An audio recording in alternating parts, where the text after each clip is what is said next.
In 2015, I went to Konya city for the first time by train with my daughter and two friends.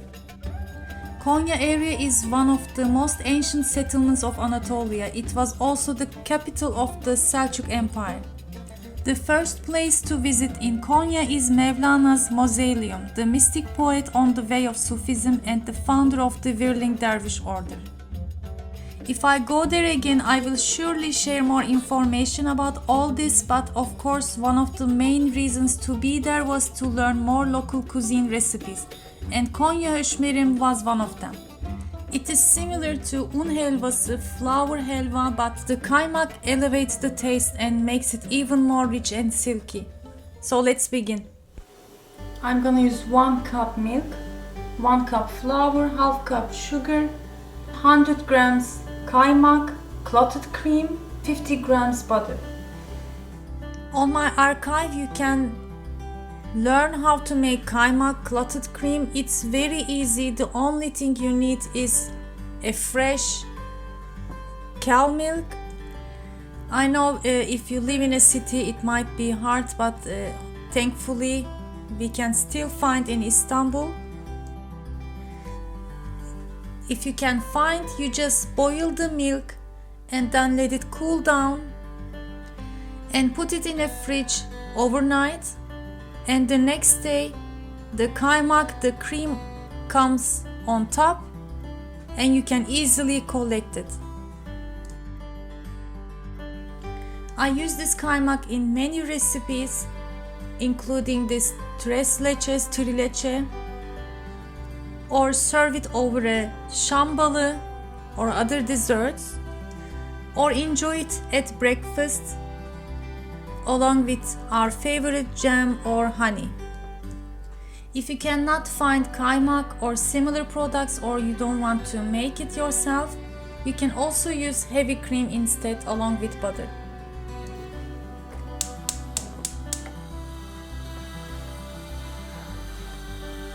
I'm using big heavy bottom white frying pan because we're gonna saute, stir the mixture for a while, and first melt the butter and kaymak.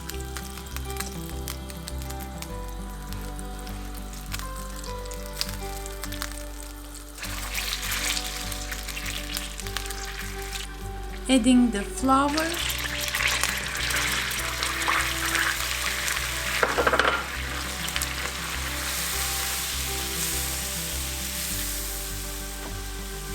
and going to stir continuously on low-medium heat. It will take time, about 10-15 minutes. If you want, you can cheat by turning the heat up a little bit. But the best way and preferable way is to stir it, to brown it over low-medium heat for a longer time. After about 5-7 minutes, the texture also changes. It is more wet in consistency now. And here I wanted to use a wire whisk. Now it begins to get in more like caramel color. And here you can see the difference. And after about 15 minutes, I add the milk.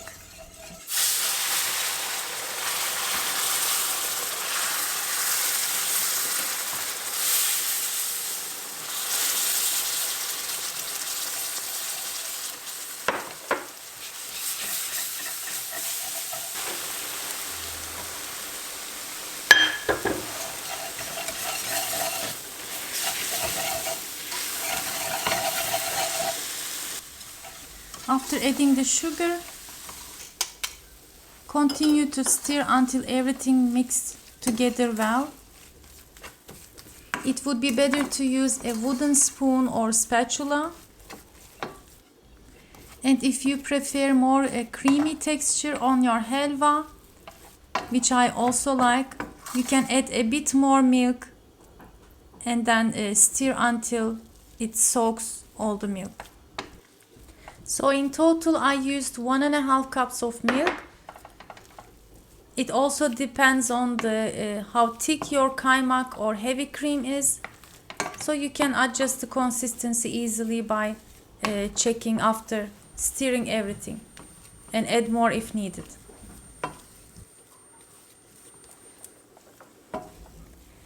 It is same with the sugar. Just taste the halwa, and if you think that you will want more, just sprinkle some more. Since it is hot, it will absorb the sugar and melt it away. In my case, I wanted to use less sugar, but after I tasted, I added a little bit more.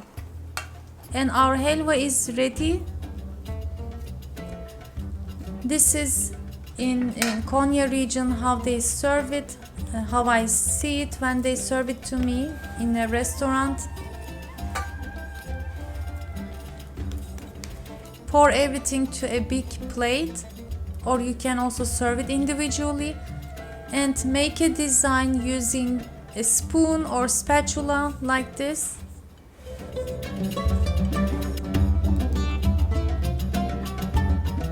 I wanted the designs to seem well, so I did once more using a knife.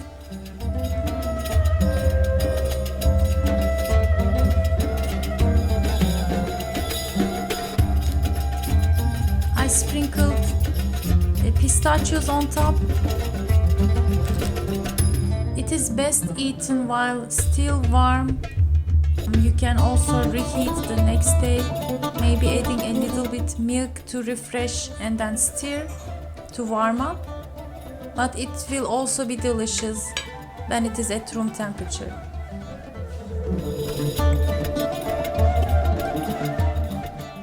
It has a silky, smooth texture, very flavorful with these less ingredients, similar to flour halwa, but with the kaymak we use, it levels it up and you can feel the taste of kaymak as well. So I hope you give it a try and like it. Make sure to share your comments. Press the like button to support if you enjoy my content. I'm planning exciting episodes and recipes for Ramadan. Stay tuned and see you next time. Afiyet olsun.